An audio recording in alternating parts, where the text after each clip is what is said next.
Bismillahirrahmanirrahim. Nomor 5 masih dalam abade nisbat atau hubungan dengan ilmu yang lain. Hubungan ilmu tauhid dengan yang lain adalah merupakan dasar dan akar dari beberapa ilmu ajaran agama Islam, sedangkan ilmu yang lain merupakan cabang.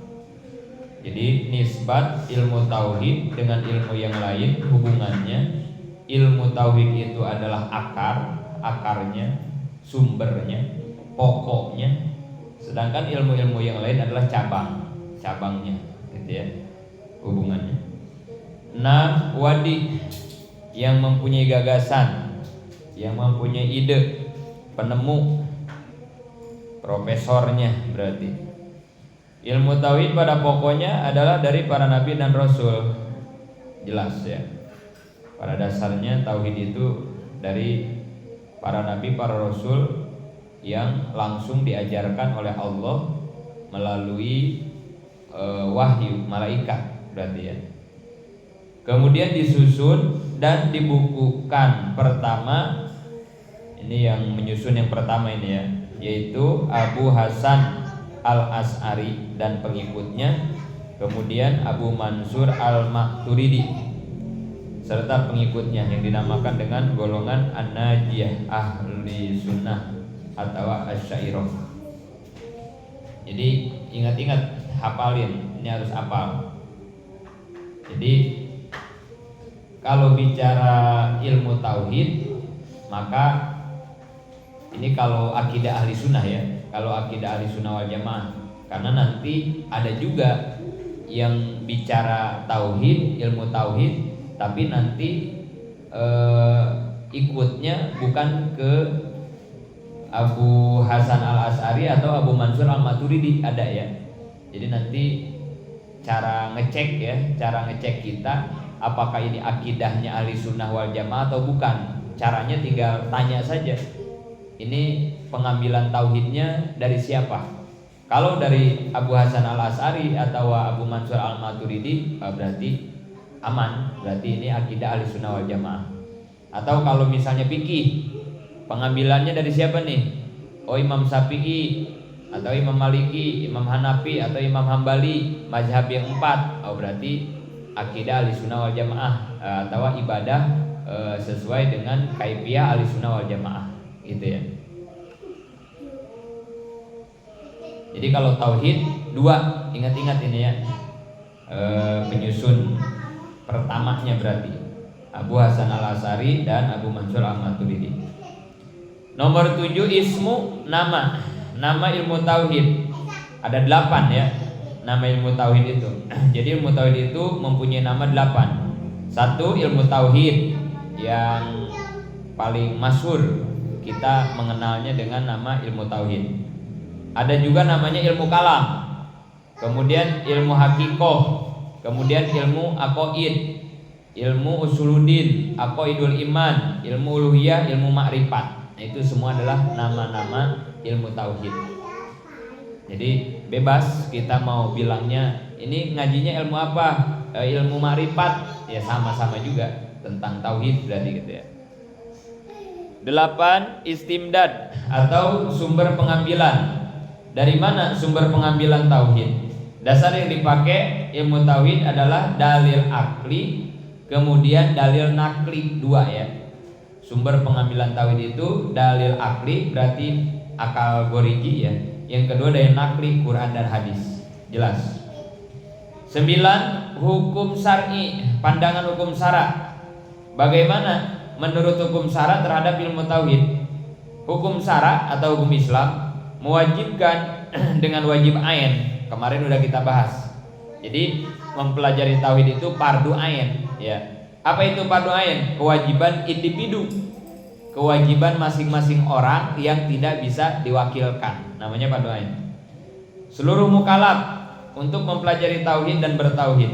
Oleh karena sasaran kewajiban mempelajari tauhid dan bertauhid adalah seluruh mukallaf dan bersifat individu, maka sekalipun orang kafir, asalkan mereka sehat akalnya, akan diminta pertanggungjawaban tentang kewajiban mempelajari ilmu tauhid dan bertauhid. Ini keterangannya di surah Al-Baqarah ayat 21. Ya ayuhan nasu budu rabbakumul ladzi khalaqakum wal ladzina min qablikum la'allakum tattaqun. Wahai segenap manusia, sembahlah Tuhanmu yang telah menciptakanmu dan orang-orang sebelummu agar kamu bertakwa. Jadi jelas mempelajari ilmu tauhid hukumnya fardu ain bagi seluruh mukallaf. Karena kewajibannya seluruh mukallaf, berarti nggak dibeda-bedain, mau orang kafir, mau orang yang beriman wajib. Karena wajib berarti nanti di akhirat ada pertanggungjawaban. Jadi gini, nanti di akhirat kan semua amal kita dipertanggungjawabkan oleh Allah.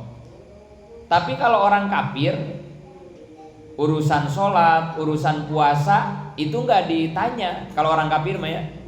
Jadi nanti di akhirat orang-orang kafir itu tidak akan ditanya tentang urusan ibadah, tentang urusan akhlakul karimah dan yang lain, tidak. Nggak bakal disalahin lah gitu oleh Allah. Kenapa kamu nggak puasa, orang kafir? Enggak. Tapi kalau urusan akidah, nah ini orang kafir juga nanti ditanya di akhirat gitu.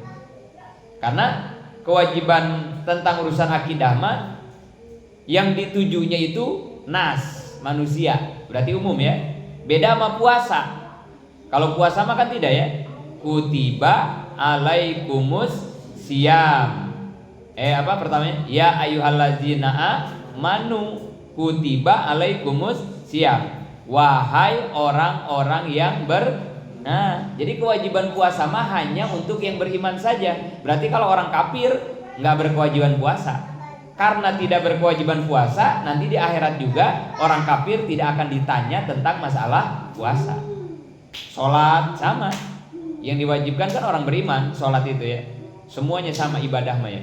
Tapi kalau urusan akidah mah nanti orang kafir pun akan diminta pertanggungjawaban. Karena urusan akidah mah semua manusia, ya ayuhan nas, bukan ya ayyuhallazina amanu, ya beda. 10 masail.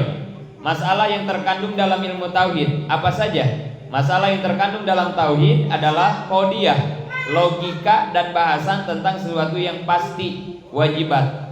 Jadi gini, nanti yang akan dibahas gitu ya, yang akan dibahas permasalahan-permasalahan yang akan dikupas di dalam ilmu tauhid itu. 1, wajibat. Apa itu wajibat? Sesuatu yang wajib adanya. Apa isinya wajibat? Atau wajibul wujud ya? Apa isinya wajibul wujud? Allah. Gitu ya. Jadi yang disebut wajibat, yang wajib adanya itu adalah Allah. Allah doang satu yang wajib adanya. Itu yang akan dibahas dalam tauhid, masalah itu ya, masalah wajibat. Kedua, mustahilat. Yang mustahil adanya. Apa yang mustahil adanya? Nanti sifat yang mustahil di Allah yang 20 ya. Adam, hudus, fana. Nah itu yang akan dibahas. Yang mustahil adanya di Allah, mustahilat. Kemudian sesuatu yang mungkin namanya jaizat. Siapa jaizat? Kita ya, makhluk.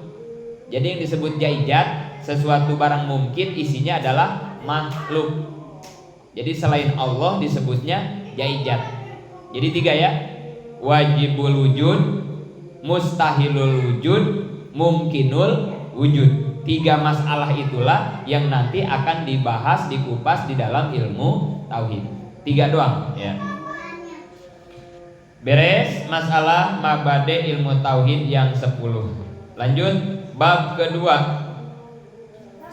Ini Abi sambil menyesuaikan dengan Hanca ya, Hanca Sari Kuliah. Ini kan udah Ramadan hari ketiga ya. Kamis, Jumat, ini masuk kita malam ketiga. Jadi hancanya lumayan ini, seharusnya sudah sampai di hukum adat gitu. Jadi lumayan rada jauh. Jadi kita agak kebut aja lah, agak kebut sedikit ya ngajinya. Supaya mudah-mudahan di tanggal yang sudah kita tentukan seperti biasa, tanggal 24 Ramadan menjelang muadaah sudah tamat, harapannya seperti itu ya. Jadi kita pakai hanca gitu, pakai hanca supaya enggak semaunya ngajinya kita ya. Jadi ada batasan, ada target lah gitu ya. Bab 2 hukum. Sebagaimana telah disebutkan pada bab 1 tentang istimdad, sumber pengambilan ilmu tauhid dan pandangan hukum syara terhadap ilmu tauhid, bahwa tauhid itu ditetapkan oleh akal, Al-Quran dan hadis, dan adat kebiasaan, di mana ketiga macam ini disebut hukum. Oleh karenanya sebelum dibahas tentang tauhid, perlu dibahas terlebih dahulu tentang hukum dan pembagiannya. Setelah beres kita membahas tentang mabade, dan di dalam mabade tadi udah dibahas bahwa pengambilan tauhid itu dari dalil akal, kemudian dari dalil nakli. Itu yang dua di dalam tauhid disebutnya hukum. Jadi nanti ada hukum akal, ada hukum syara. Quran dan hadis kan nanti disebutnya hukum syara ya. Bahkan nanti ada lagi satu lagi hukum adat. Nah, maka sebelum kita ngebahas tentang masalah ilmu tauhidnya, penting setelah mabade kita harus membahas dulu masalah hukum. Ini hukum secara ilmu tauhid ya, bukan hukum secara fikih. Kalau hukum secara fikih ada berapa? Hah? Kalau secara ilmu fikih hukum ada berapa? Wajib, sunnah, mubah, haram, makruh kan ya? 5 ya. Wajib, sunnah, mubah, haram, makruh. Itu hukum menurut fikih, itu mah ya 5. Bukan secara tauhid. Kalau wajib apa? Ma yusabu ala fa'lihi wa yu'aqabu ala tarki. Dikerjakan dapat pahala, ditinggalkan dapat siksa. Itu wajib. Kalau sunnah, ma yusabu ala fa'lihi wala yu'aqabu ala tarki. Dikerjakan dapat pahala, ditinggalkan wah jangan salah ya, ditinggalkan tidak mendapat pahala. Itu ya, jangan ditinggalkan tidak apa-apa, awas. Karena kalau ditinggalkan tidak apa-apa, jadi ditinggalin mulu kan itu ya. Senin Kemis kan sunat, nggak dikerjain juga nggak apa-apa. Nah, kan jadi disepelekan ya. Jangan begitu. Jadi sunnah itu dikerjakan dapat pahala, ditinggalkan tidak dapat pahala. Kan jadi sayang, berarti kan begitu ya. Jadi sayang kalau kita ngartiinnya seperti itu. Kalau nggak dikerjain nggak dapat pahala sunnah, kan jadi begitu. Jadi jangan dikerjakan dapat pahala, ditinggalkan tidak apa-apa, jangan begitu ya. Jadi nanti disepelekan gitu ya. Kemudian mubah, kalau mubah dikerjakan atau ditinggalkan tidak ada pahala, tidak ada dosa. Mubah begitu ya. Mau dikerjain nggak ada pahala, nggak ada dosa. Ditinggalin juga nggak ada pahala, nggak ada dosa. Kayak apa contohnya mubah? Yang mubah kayak apa contohnya? Makan, minum, tidur, banyaklah ya mubah mah ya. Selain ya banyaklah mubah mah ya. Olahraga, nggak banyaklah gitu ya. Mubah itu. Makan nggak dapat pahala, nggak makan nggak dosa. Tidur nggak dapat pahala, mau begadang juga nggak dosa ya, karena mubah. Hanya nanti yang mubah ini bisa dikaitkan. Yang mubah ya, kayak begini nih. Jadi nanti hukumnya jadi baru. Tidur hukum aslinya adalah mubah, hukum aslinya begitu ya. Tapi nanti jadi ada hukum baru, aridi namanya ya. Kayak begini, kalau tidak tidur kita jadi kesiangan sholat subuh, kan gitu ya. Maka tidurnya jadi wajib, gitu ya. Tapi kalau nggak ngaruh mah, mau tidur kagak tidur dia mah tetap sholat subuh, maka tidurnya jadi mubah itu mah ya. Tapi kalau dia kagak tidur jadi kesiangan subuh, maka tidurnya jadi wajib.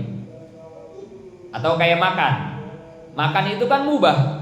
Tapi kalau misalnya kita kagak makan jadi lemes, jadi nggak bisa sholat, berarti makamnya jadi wajib gitu. Jadi barang mubah mah ada kaitannya ya. Termasuk begini. Ntar malam ada layar tancap atau dangdutan gitu ya. Kita mau nonton, kan ini kan haram berarti nih. Terus kita siangnya kayak lulah dengan tujuan supaya malam nggak ngantuk misalnya gitu kan, seger. Asalnya tidur itu mubah, gara-gara dikaitkan dengan nonton dangdut ntar malam, maka itu tidur jadi haram. Nah gitu ya, jadi haram. Ya itu barang mubah mah begitu ya. Jadi bisa dikaitkan gitu ya. Mandi mubah. Tapi kalau nggak mandi, nggak enak ngaji, badan jadi gerah, jadi bau misalnya, maka mandinya jadi wajib gitu ya. Sama juga mau ngelancong misalnya ya. Anak zaman sekarang Gen-Z masih tahu ngelancong nggak? Oh masih dipakai itu ya. Ngelancong masih dipakai itu ya. Itu kan istilah tahun 80 itu mah ya. Ngelancong gitu ya. Lamun cek orang Tasik non ngapel mah ini udah belas ini ngapel mah ya. Ngapel. Men orang Sunda non ngelancong. Nganjang, iya. Di Banten nganjang Pip. Oh Banten sama nganjang. Tasik nganjang kan ya? Nganjang. Ngelancong. Kalau apel mah udah belas inian itu mah ya, udah lebih modern apel mah ya. Kalau kamu mandi tujuannya buat ngelancong, mandinya asalnya mubah jadi haram ya. Begitu barang mubah mah ya, hati-hati ya. Udah aja lah kalau mau ngelancong, mau nganjang, mau ngapel, karena ngelancongnya udah haram kan begitu ya. Udah nggak usah mandi lah, jangan nambah-nambah dosa kan ya. Bau-bau sekalian lah gitu ya. Daripada kita mandi malah jadi nambahin haram kan gitu ya. Udah mandi make parfum. Make parfum kan mubah. Make parfum hukumnya apa? Wangi-wangian hukumnya apa? Sunnah ya. Enggak, parfum berarti enggak. Makan. Udah mandi, makan. Udah wangi, terus makan. Itu pokoknya semuanya jadi haram aja kalau buat ngelancong gitu ya. Kayaknya ya aja nambah-nambah dosa lah udah gitu ya. Kalau mau ngelancong aja gitu. Kecuali mau ngaji. Oh mau ngaji mandi dulu biar seger, mandinya jadi wajib, jadi dapat pahala. Makan dulu biar nggak lemes makannya. Semua pokoknya. Jadi barang mubah mah gimana dikaitkannya. Kemudian haram. Kalau haram mah dikerjakan malah dosa, ditinggalkan malah dapat. Haram mah begitu ya. Sekarang nih kita sedang mengerjakan apa sekarang? Iya, maksudnya ngaji itu apa? Kewajiban kan ya? Berarti kita lagi dapat pahala nih ya, karena lagi melaksanakan kewajiban ya. Nanti beres ngaji, kamu mau melakukan apa? Tidur. Ya tidur misalnya ya. Berarti tidur itu apa? Mubah ya. Mubah kan? Tidur mubah. Tapi kalau nanti tidur supaya kuat sahur, kuat ini jadi wajib ya. Jadi dapat pahala berarti tidurnya ya. Selain itu, dengan tidur kamu juga selain bisa dapat pahala nih. Kamu tidur supaya bisa sahur, bisa tahajud, bisa subuh. Berarti tidurnya jadi wajib, jadi dapat pahala. Selain itu juga kamu bisa dapat pahala lagi dari sisi lain. Apa sisi lainnya? Dengan tidur saya jadi terhindar dari perbuatan haram. Kira-kira kamu kalau tidur terhindar dari perbuatan haram enggak? Apa perbuatan haramnya? Terserah. Tapi maksudnya yang memang dilakukan ya. Kalau begini mah nih, dengan tidur saya niat menghindar main ke diskotik, misalnya begitu ya. Kamu suka main ke diskotik gak? Itu nggak jadi. Kalau begitu mah nggak jadi pahala ya. Jadi apa kegiatan yang haram yang biasa kamu lakukan kalau kamu tidak tidur, gitu ya? Ya itu yang baru jadi pahala begitu ya. Jadi jangan sembarangan main kait-kaitkan aja, padahal sesuatu itu tidak kamu lakukan, itu nggak jadi pahala itu mah.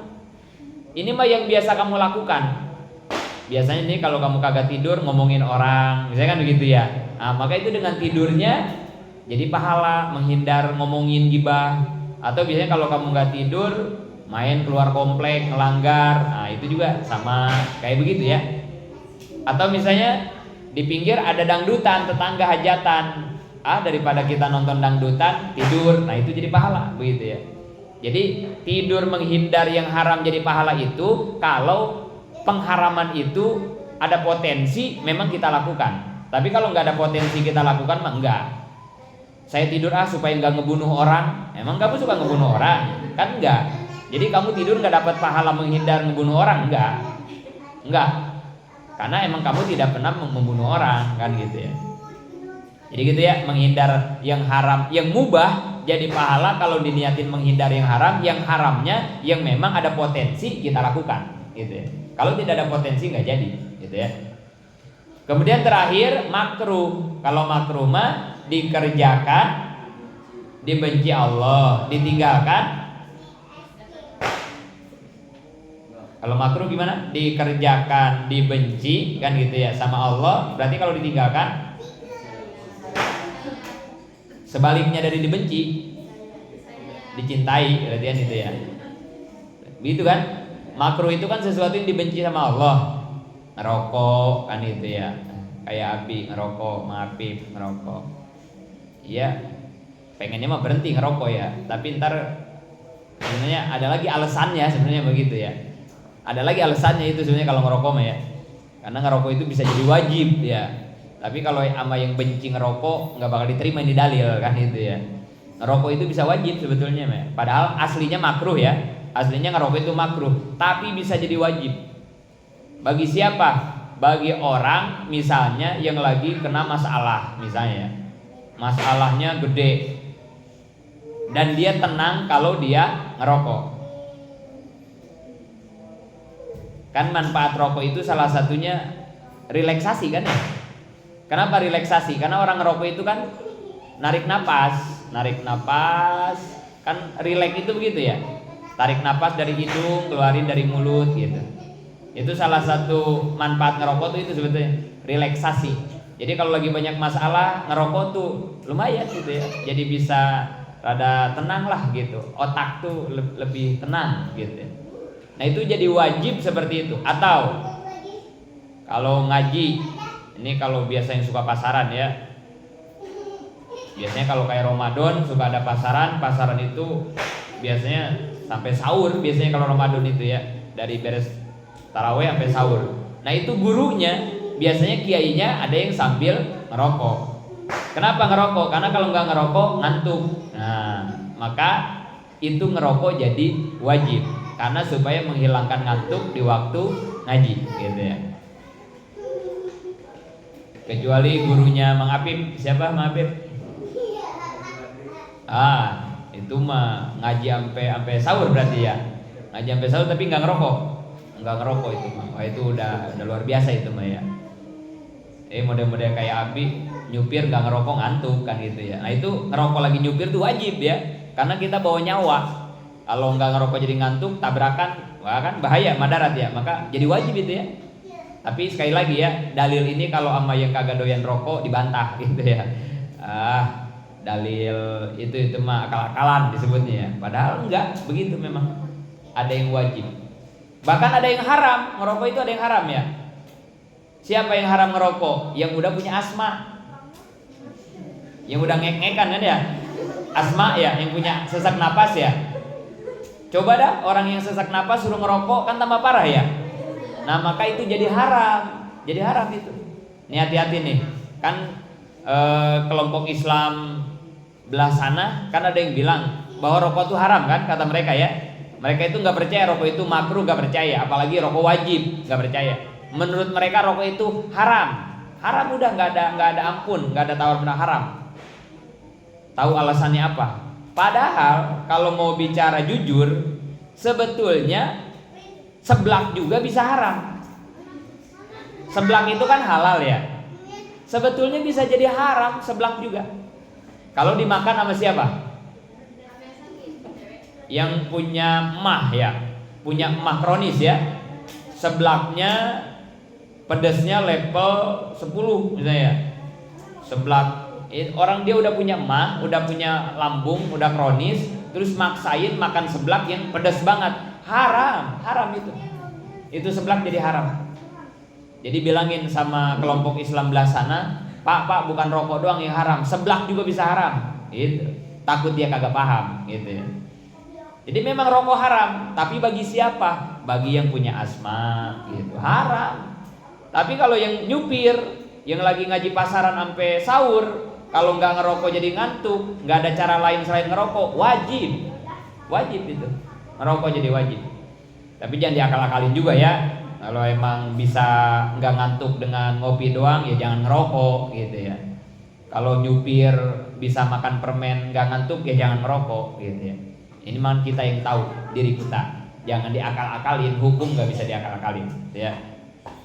Jadi makruh itu begitu ya. Dikerjain dibenci Allah, berarti kalau tinggalin Allah suka gitu. Nggak ngerokok Allah suka sama yang nggak ngerokok. Nggak makan jengkol Allah suka tuh sama yang nggak makan jengkol. Nggak makan pete, nggak makan bawang merah. Bawang merah kan bikin ketek bau kan itu ya. Orang yang suka makan bawang merah kayak keteknya bau gitu ya. Jadi menghindari bawang merah Allah suka karena nggak bau gitu ya. Makruh kayak begitu, banyak makruh ya. Itu hukum menurut fikih. Nah, yang akan kita bahas di sini adalah hukum menurut kacamata tauhid. Ada 3 ya. Hukum syara kalau kata tauhid itu ya. Yang kedua hukum akal, yang ketiga hukum adat. Nah, nanti akan kita bahas satu persatu. Pasal 1 ta'rif hukum. Pertama kita harus tahu dulu tentang apa itu hukum. Bareng. Isbatu amrin li amrin anhu.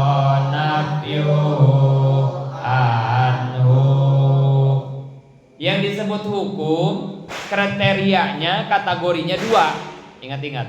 Jadi yang disebut hukum itu kategorinya 2. 1, menetapkan suatu perkara kepada perkara lain. Itu hukum. Menetapkan wajib kepada sholat 5 waktu, menetapkan wajib kepada puasa Ramadan. Nah itu menetapkan sesuatu kepada perkara, pada suatu perkara berarti ya. Menetapkan hukum wajib kepada puasa Ramadan, namanya isbatu amrin li amrin. 2, yang disebut hukum au nafyuhu anhu, atau menghilangkan sesuatu dari suatu perkara. Menghilangkan sunnah dari sholat isya. Nah itu hukum juga. Sholat isya itu kan wajib. Jadi berarti menghilangkan hukum sunnah dari sholat isya itu pun hukum disebutnya. Atau kalau di situ menetapkan manis kepada garam, menghilangkan asin dari garam. Nah itu hukum kayak begitu. Atau kalau di Indonesia menetapkan 15 tahun kepada orang yang membunuh. Nah itu hukum namanya kan. Atau membebaskan hukum penjara kepada orang yang tidak bersalah. Nah itu juga hukum. Jadi hukum itu 2, bisa menetapkan, bisa mentiadakan. Itu hukum. Pasal 2, pembagian hukum. Hukum dilihat dari yang menetapkannya itu terbagi 3. 1 hukum syara, 2 hukum akal, 3 hukum adat. Apa hukum syara? Hukum syara itu yang ditetapkan oleh Allah dan Rasul. Jadi yang disebut hukum syara itu adalah hukum yang ditetapkan oleh Allah dan Rasul. Kalau hukum akal, hukum yang ditetapkan oleh akal kita, akal goriji. Kalau adat, hukum yang ditetapkan oleh adat. Nanti di depan akan dibahas satu persatu penjelasannya. Kemudian penilaian di antara 3 hukum tersebut secara berurutan adalah yang paling kuat hukum syara. Kemudian hukum akal, terakhir hukum adat. Jadi gini, dari ketiga hukum ini ada porsinya. Ada porsinya. Ada kekuatannya.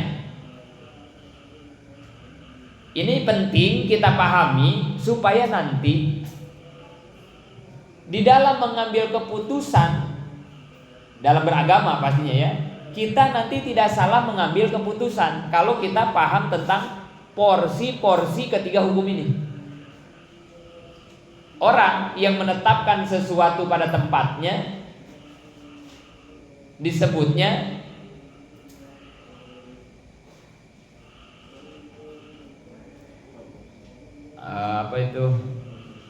profesional dan proporsional. Ada dua ya. Ada profesional ya, ada proporsional.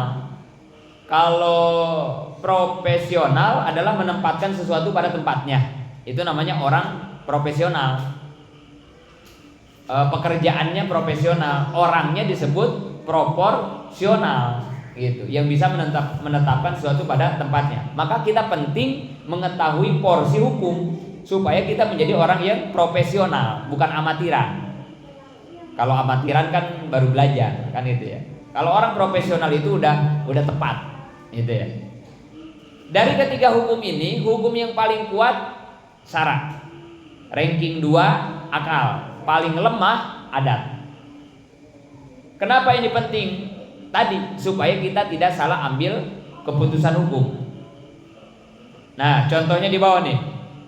1. Adanya surga adalah wajib menurut hukum syara, sedangkan menurut hukum akal mungkin. Ini contohnya nih, supaya paham. Adanya surga hukumnya apa? Wajib ya. Kenapa adanya surga itu wajib? Kenapa? Karena sudah ditetapkan oleh Quran, oleh hukum syara kan? Oleh Quran, oleh hadis ya, bahwa surga itu ada, kan begitu ya? Nah, berarti kan Allah sudah menetapkan bahwa surga itu wajib ada. Itu menurut hukum syara. Tapi menurut hukum akal, surga itu wajib ada enggak? Menurut akal. Menurut hukum akal, surga itu wajib ada apa tidak? Enggak. Menurut hukum akal mah. Karena menurut hukum akal yang wajib ada siapa? Allah doang. Menurut akal ya, menurut akal. Menurut akal yang wajib ada itu hanya Allah. Di luar Allah, makhluk semuanya mungkinul wujud. Boleh ada, boleh tidak, termasuk adanya surga. Berarti di sini paradok, tabrakan. Atau disebutnya apa kalau yang tabrakan itu? Paradok, ya. Paradok, tabrakan, berlawanan. Kata hukum syara surga itu wajib ada, tapi kata hukum akal mau ada boleh, nggak ada juga boleh, nggak wajib gitu. Ini gimana sih gitu ya? Berarti kan ini bertentangan antara hukum syara dengan hukum akal. Ini kalau kita tidak paham dengan rumus ini, porsi hukum ini bahaya. Bisa-bisa kita iya juga ya, surga tahu ada tahu kagak kali ya. Nanti jadinya kayak orang-orang filsafat. Siapa filsafat? Orang-orang yang terlalu mengedepankan akal. Ini bahaya orang-orang filsafat kalau nggak paham tentang porsi hukum ini. Jadi ngelantur, jadi ngawur. Banyak korbannya orang-orang filsafat itu kan. Karena dia terlalu mengedepan. Kalau kata akalnya ngerti dipakai, tapi kalau akalnya nggak ngerti nggak dipakai. Ini bahayanya orang filsafat tuh gitu. Walaupun filsafat itu ada yang benar, karena dalam agama Islam juga kan ada pelajaran filsafat kan ada, ya. Termasuk di Huda kan, di Huda itu kan, naon S1 nate? Akidah, wa falsafat Tuhan kan ya, di Huda kan ya, akidah dan filsafat tauhid kan ya, dikaji, di kita juga dikaji, di Islam juga ada pelajaran filsafat, tapi filsafatnya yang dikontrol oleh syara. Enggak kayak orang-orang filosofi yang ngawur. Seperti filsafat Yunani. Siapa namanya? Apa itu gina? Filsafat Yunani itu lamun tukang seblak anu didinya sah ngaranna? Oh iya itu, mas tukang seblak kita tahu kan. Sapip filsafat Yunani teh Sokrates. Ya, namanya ya Sokrates. Orang-orang Yunani kan namanya gitu ya, Aristoteles. Nah itu kan filsafat itu ya, filosof. Sokrates namanya. Ini jelas-jelas orang non-muslim. Sokrates itu Yunani, tapi dalam filsafatnya ada yang benar menurut Imam Ghazali kan. Apa kata Sokrates? Sesuatu yang paling dekat itu adalah kematian, dan sesuatu yang paling jauh itu adalah angan-angan.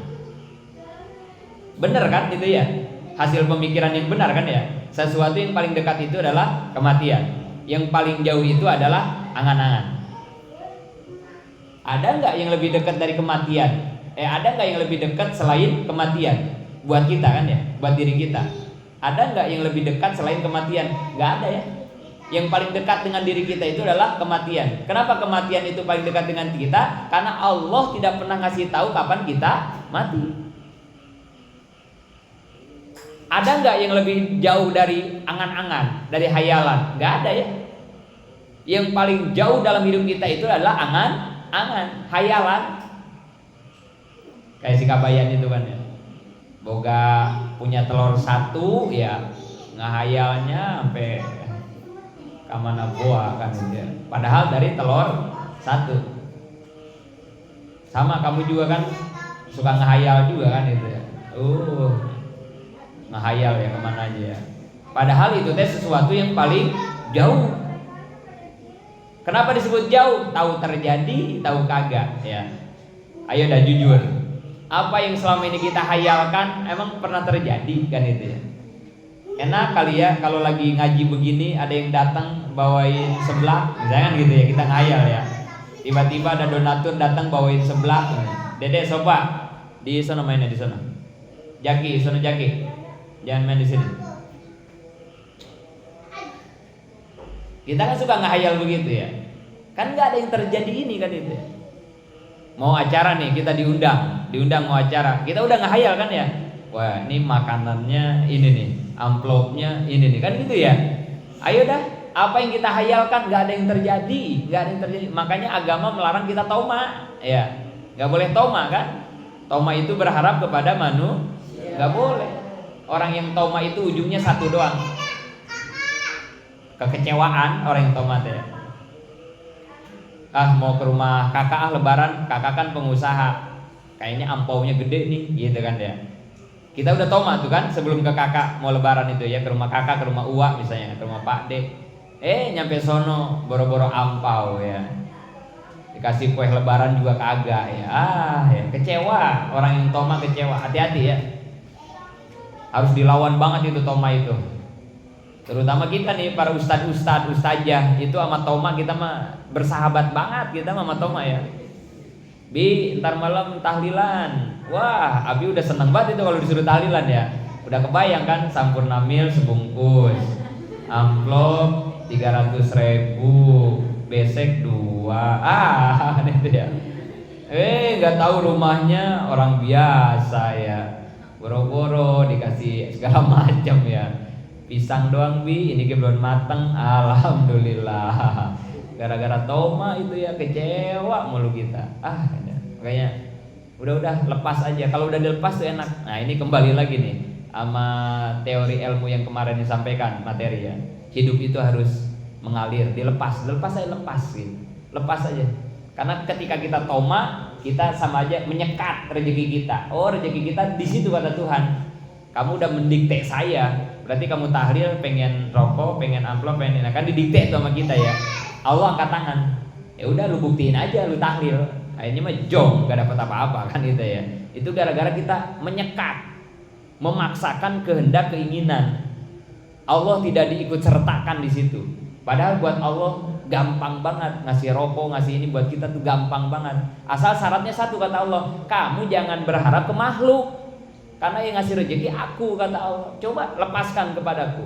Aku cukupkan semua keinginan begitu kata Allah. Tapi jajal-jajal kamu berani-berani menyekat, mengkotak-kotak, dapat duit tuh saya dari situ. Ini khutbah nih dapat segitu. Udah selesai, udah rezeki kita selesai kalau berani-berani begitu ya. Dan ini PR banget ya buat kita ya nanti. Kamu apalagi kalau udah terjun di masyarakat, itu harus dijaga banget perasaan hati semacam itu. Diundang ceramah, wah ini kayaknya amplop, gitu kan kita, aduh udah kacau itu ya. Makanya wajengan ya selalu ngasih nasihat dulu kepada terutama para putra-putranya gitu ya, juga kepada alumni. Kalau kita diundang ceramah, maka kata wajengan, pertama makan dulu yang kenyang, gitu. Makan yang kenyang. Di rumah makan yang kenyang, atau di jalan berhenti di rest area makan yang kenyang. Supaya apa? Supaya kita tidak berharap dikasih makan sama yang ngundang, nggak ada toma ya. Kedua, bensin harus full, mobil fullin bensin, supaya nanti kita tidak berharap dibensinin kan gitu ya. Terus bawa bekal, kalau suka ngerokok bawa rokok, supaya nggak ada toma gitu ya. Nanti kalau kita udah makan kenyang, bensin full, rokok bawa, bekal bawa, orang mau ngasih makan alhamdulillah yang undang kita, mau ngasih amplop alhamdulillah jadinya gitu ya. Nggak ada kekecewaan, alhamdulillah, karena kita tidak berharap kan, jadi enak. Beda dengan kita berharap. Oh tahlilan, ntar malam ya, jangan makan, ntar makan sono. Habis tahlilan boro-boro makan ya, kuehnya juga gituan doang ya, kecewa gitu.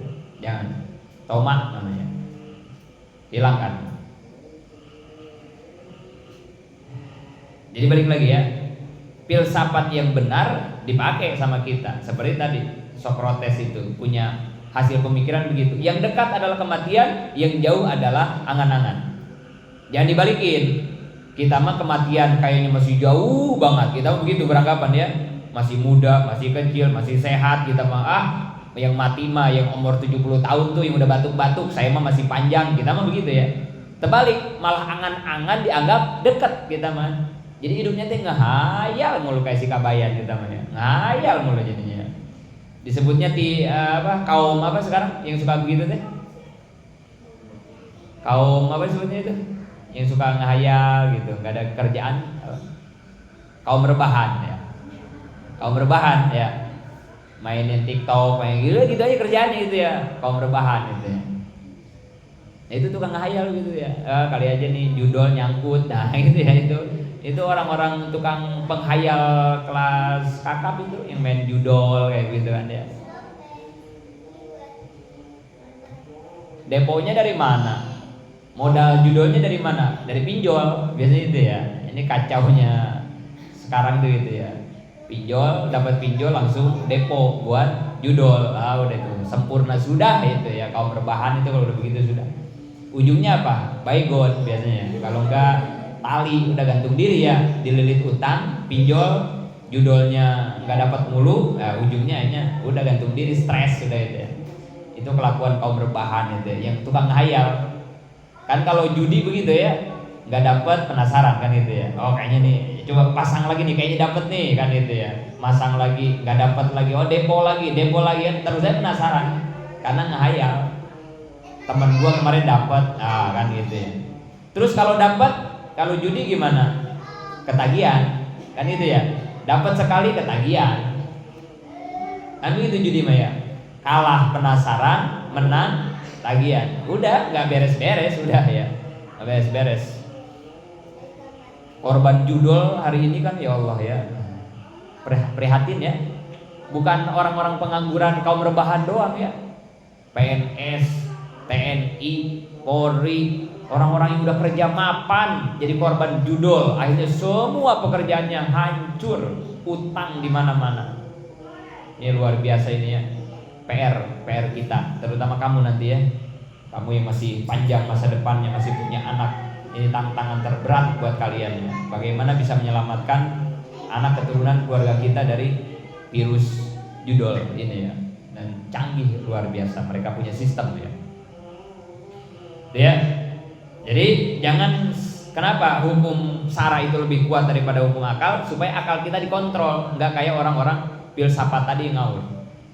Menurut syara surga ada wajib, tapi menurut akal bisa ada bisa enggak. Nah ini bertentangan, mana yang harus kita menangkan kan gitu ya. Makanya harus kita menangkan adalah hukum syara.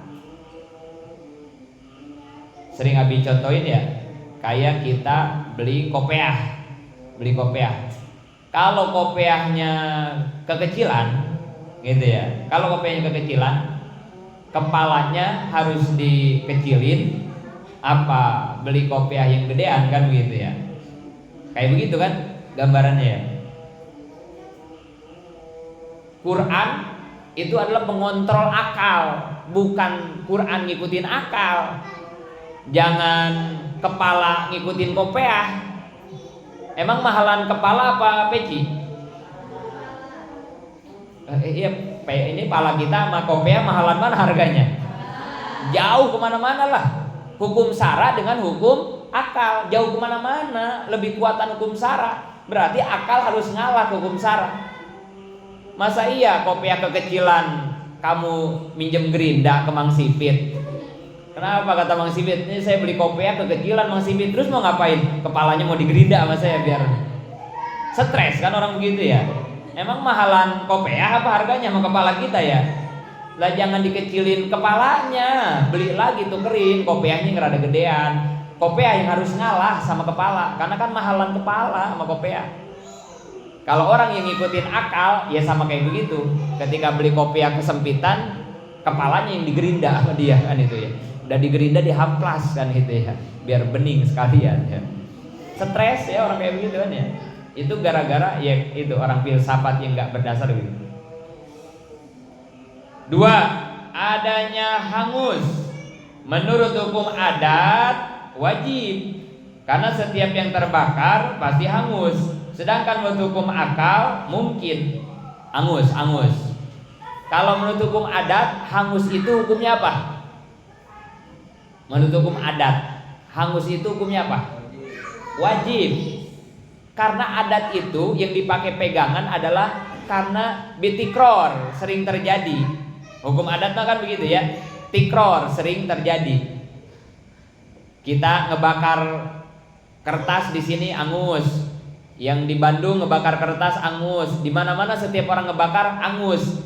Kan sering terjadi begitu ya. Setiap yang dibakar hangus. Sering terjadi begitu tuh. Maka itu dijadikan hukum adat. Jadi kata hukum adat setiap yang dibakar wajib angus. Tapi kalau hukum akal, kata hukum akal, setiap yang dibakar wajib angus gak?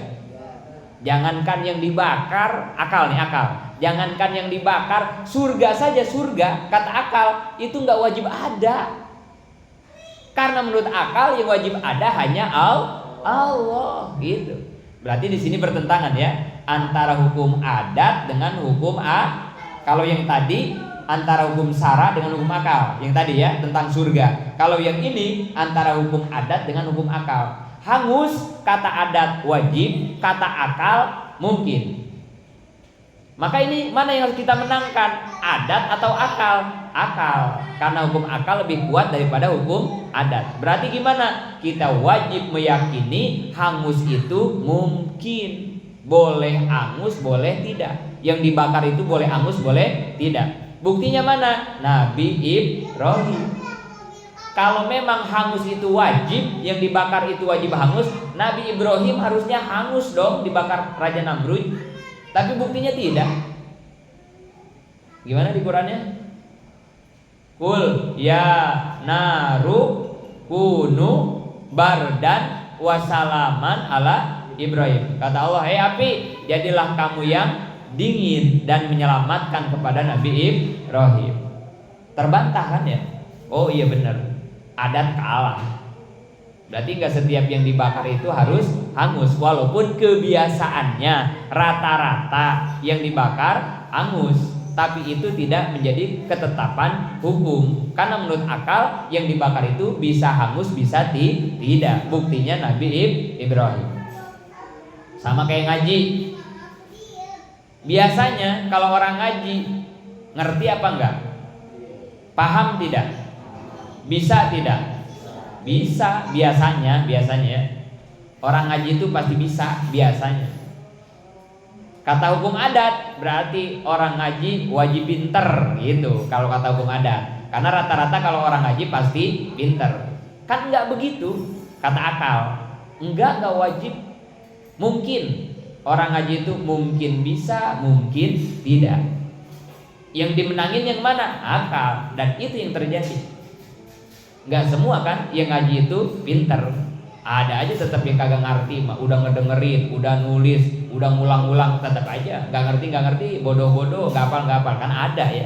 Berarti kan terbantah, hukum adat itu nggak bisa dipakai pegangan, kalah sama hukum akal, gitu ya.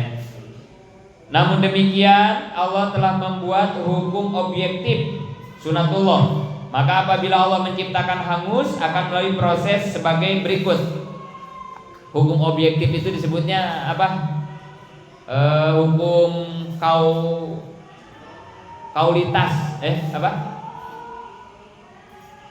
Kalau bahasa Indonesia nama? Kaulitas. Sebab dan musabab ya. Ada sebab, ada musabab. Itu namanya sunatullah objektif begitu ya. Jadi kalau memang Allah mau menciptakan hangus, biasanya Allah make aturan, ada SOP-nya. Apa SOP-nya? Pertama, diciptakan api. Kedua, dihubungkan api dengan yang dibakar. Ketiga, dihilangkan penghalang hangus kayak basah. Keempat, Allah menciptakan hangus pada yang dibakar. Nah, ini SOP-nya. Prosedurnya begini. Biasanya kalau Allah mau bikin hangus, ini prosedur ini nggak dilanggar sama Allah biasanya. Ini disebut hukum adat. Kaitan yang 4 faktor ini biasanya tidak berubah kecuali pada kejadian luar biasa atau disebut hawarikul adat. Biasanya ya, kalau SOP yang 4 ini tidak dilanggar, biasanya terbukti. Biasanya ada apinya nempel sama yang dibakar, kemudian yang dibakarnya kagak hangus, kagak basah, kemudian Allah menciptakan hangus, biasanya begitu. Biasanya ya.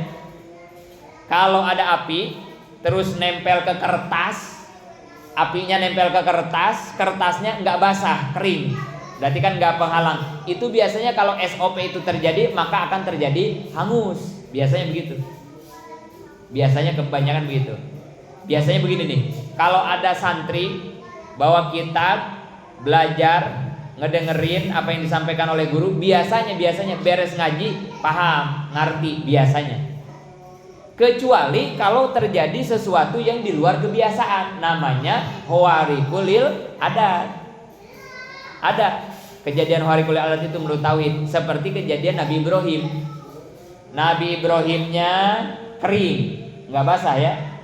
Api unggun yang dibikin sama Namrud, itu api unggun kan nggak main-main itu ya. Api unggun yang dibakar Raja Namrud, kan dalam sejarahnya dikatakan saking gedenya itu api unggun, kalau kita deketin panas, itu Nabi Ibrahim dilemparnya itu make ketepel. Dalam sejarahnya itu kan ya, make selepetan. Jadi bukan dilempar dekat begitu, karena api unggunnya gede banget. Jadi make selepetan, make ketepel. Nabi Ibrahimnya ditaruh di situ, bikin ketepel yang gede dari atas, dilempar. Berarti kan apinya nggak main-main. Apinya ada, Nabi Ibrahimnya dilempar ke api, tapi ternyata malah kagak hangus. Ini kan, padahal kan SOP-nya sudah tepat semua ya, tapi kok tidak terjadi? Maka kejadian itu dalam kacamata tauhid disebut hawarikul adat. Sama kayak kamu ngaji. Kamu udah bawa kitab, udah ngedengerin, udah merhatiin, udah nulis, tapi beres ngaji kamu kagak ngerti. Berarti kamu termasuk hawarikul adat. Keren gak? Kejadian hawarikul adat keren gak? Nabi Ibrahim dibakar kagak angus, keren gak? Iya, berarti kalau kamu ngaji kagak ngerti, keren. Jangan minder kamu ya. Harus bangga, nih gua orang istimewa kan gitu ya. Gua mah setiap ngaji kagak bisa-bisa gitu. Kalau ngaji bisa mah biasa, itu dibakar angus biasa. Yang keren mah kalau dibakar kagak angus, itu baru keren. Kalau ngaji ngerti mah biasa, orang-orang pada bisa begitu mah. Nih gua setiap ngaji kagak ngerti gua mah. Keren gua ya. Lumayan itu kan dalil kan ya buat kita. Jangan ngehina gua lu. Apa keistimewaan lu? Gua mah ngaji bisa, kata temen kita kan ya. Ngapalin gua mah pinter, nggak istimewa, itu mah biasa begitu mah. Nih gua yang keren mah apa kehebatan lu? Tiap ngaji gua kagak bisa, tiap nalar gua kagak nalar, kagak apal-apal. Ini yang luar biasa mah. sebutnya manusia warikulil adat ya. Jadi ketika gagal SOP-nya sudah dipenuhi tapi tidak terjadi, maka kejadian itu menurut tauhid disebutnya warikulil adat. Bukan adat ya, tapi warikul adat. Adapun perkataan kita dalam menjawab pertanyaan yang berbunyi, dengan apa kamu terbakar? Lalu jawaban kita dengan api. Perkataan ini boleh, bahkan seharusnya, namun hanya sebatas kesopanan, bukan dalam hakikat. Jadi gini, proses adat ini adalah etikanya. Artinya begini. Jadi walaupun kita sudah paham hangus itu bukan oleh api, kita paham hangus itu oleh Allah, tapi tetap dalam etika, dalam omongan kita tetap nggak boleh ngomong hangus itu oleh Allah, nggak boleh. Jadi kalau ditanya kenapa itu tangan lu gosong, kebakar api, nah begitu etikanya. Jadi SOP adatnya yang harus kita omongin. Tapi tetap di hati mah saya hangus oleh Allah. Tapi di hati ya. Jadi kita meyakini tangan kita hangus itu bukan karena api. Kalau di hati meyakini oleh api, kafir kita. Musyrik disebutnya berarti ya. Berarti ada yang punya kuasa menghanguskan selain Allah. Musyrik. Jadi tetap di hati mah ini hangus oleh Allah. Tapi di lisan secara etika, secara adab, maka kita harus ngomong ini hangus gara-gara terbakar oleh api. Nah, gitu ya, jangan salah. 3. Ini masih contoh nih, masih contoh pertentangan antara hukum yang 3 ya. Ini contoh ketiga. Melihat Allah di surga. Sepanjang hukum adat mustahil, tapi hukum syara telah menetapkan. Tadi yang pertama, contoh yang pertama itu yang bertentangan antara hukum apa yang pertama? Tentang adanya surga. Itu pertentangan hukum apa? Hukum syara dengan hukum akal tentang adanya surga. Nomor 2, tentang adanya hangus. Itu pertentangan hukum apa?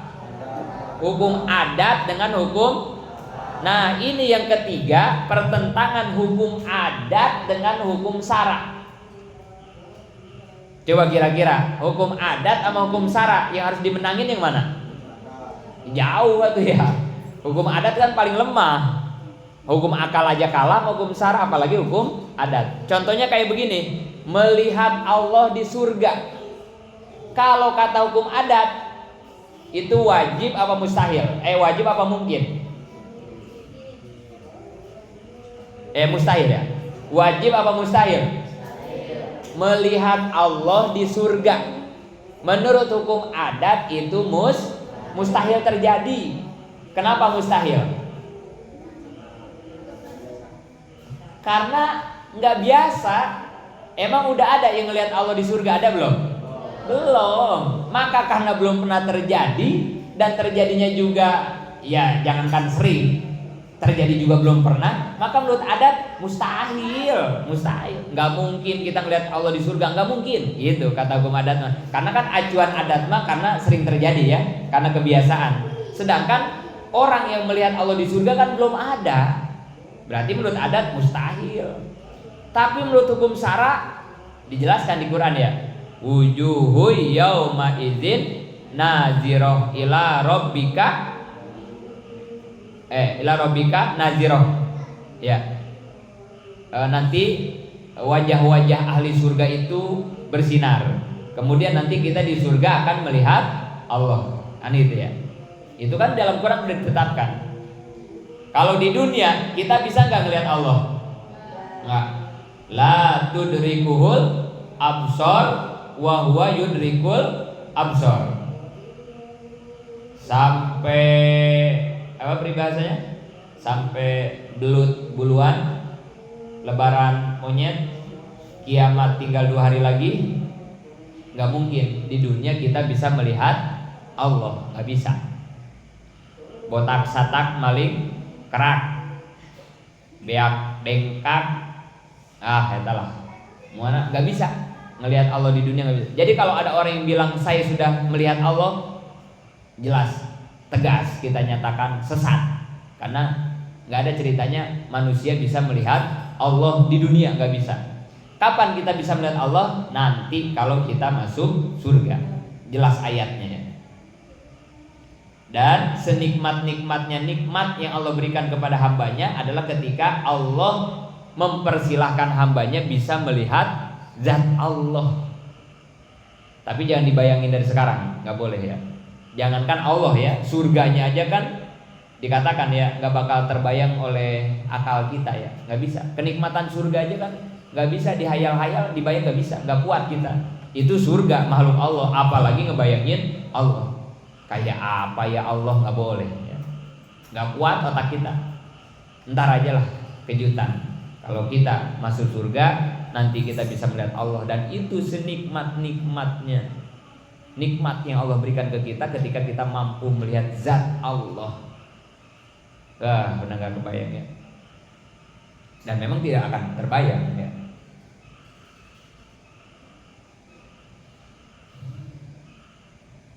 Kayak begini mungkin contohnya.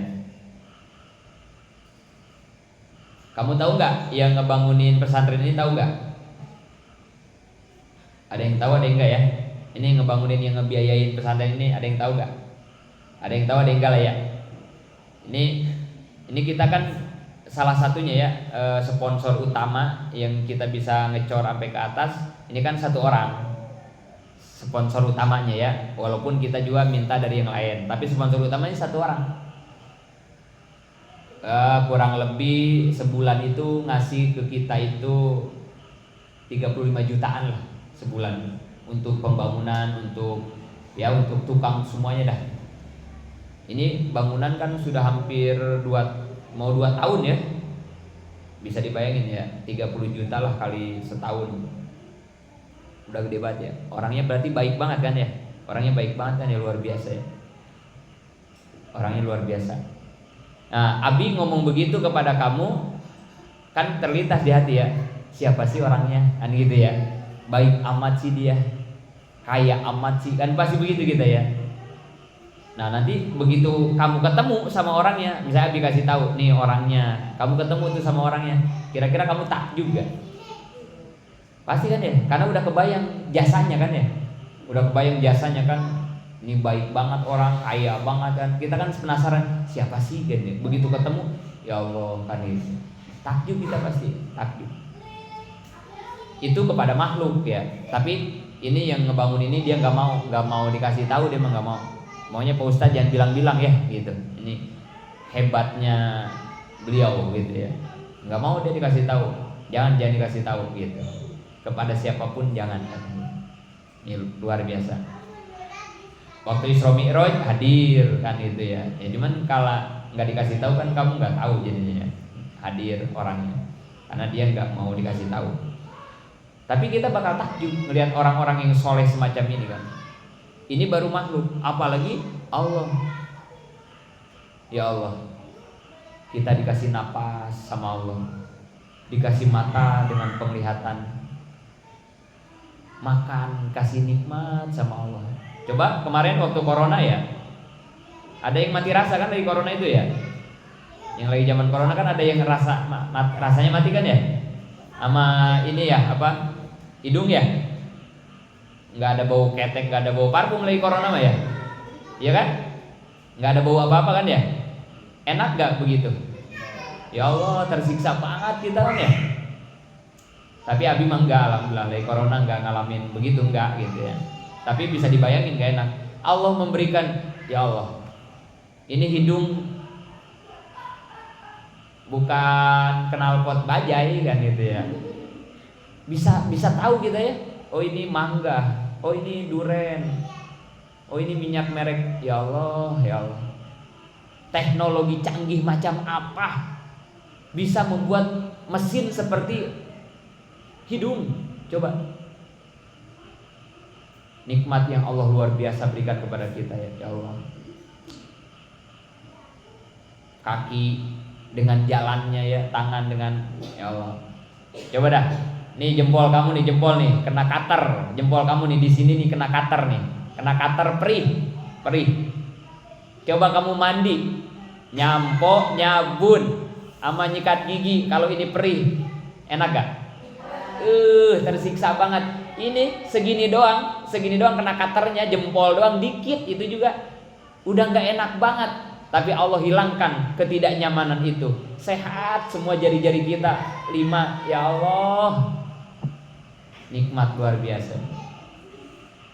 Coba ini kalau nggak dikasih jempol, ngangkat muk, coba dah kamu kalau jempolnya hilang. Ini begini kamu ngangkat muk, coba dah. Coba kalau nggak pakai jempol, gimana ngangkat muk ya? Ada itu ya, yang di konten kreator itu ya, yang suka ngasih hadiah. Apa itu?